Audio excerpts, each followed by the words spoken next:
আমি এখানে 500 milk add করে দিচ্ছি। মিল্কটা আমার আগে থেকেই ফোটানো ছিল, মা ফুটিয়ে রেখেছিল বিকজ যদি কেটে যায় ওই জন্য।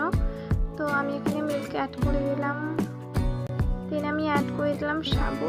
আমি এখানে সরু দানার সাবুটা অ্যাড করে দিয়েছি। দেন আমি এখানে 15 মিনিট কুক করে নেব। দেখো 15 মিনিট কুক করা কমপ্লিট হয়ে যাওয়ার পর আমি এখানে ফ্রুট দিয়েছি। আমি ড্রাই ফ্রুটের মধ্যে আমি এখানে দিয়েছি কাজু কিশমিশ, আর দিয়েছি মৌসুম্বি লেবু, আর দিয়েছি আমি এখানে আঙুর ফল। তোমরা যে কোনো ফ্রুট অ্যাড করে দিতে পারো, সেটা নিয়ে কোনো প্রবলেম নেই। আমাদের বাড়িতে এইটুকুনি অ্যাভেলেবেল ছিল, তো আমি এগুলোই অ্যাড করে দিলাম। দেন আমি এখানে নাড়িয়ে জাড়িয়ে দিয়েছি। দেন আমি অ্যাড করে দেবো এখানে চিনির রসটা। তো তোমরা চাইলে ইয়েও অ্যাড করে দিতে পারো, নকুনদানা, বাতাসা, সুগার।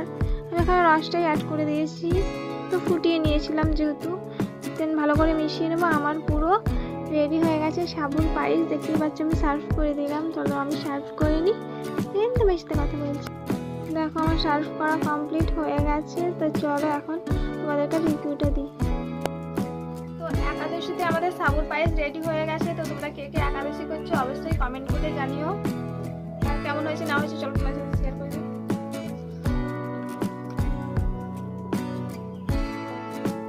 সব ঠিক আছে, শুধু সুগারটা একটু কম আছে। তো তোমরা যদি সুগার বেশি খাও তাহলে অবশ্যই সুগারের পরিমাণটা বাড়িয়ে দিও। আমার ভিডিওটা এই অবধি। তোমাদের কোথাও কিছু ভালো লেগে থাকলে তাহলে definitely like, comment, share, subscribe করে দিও। আর ফেসবুক আর ইনস্টাগ্রাম থেকে দেখলে ফলো করতে ভুলো না। Bye bye guys, love you all. আর হ্যাঁ, আর কে কে একাদশী করছে অবশ্যই কমেন্ট করে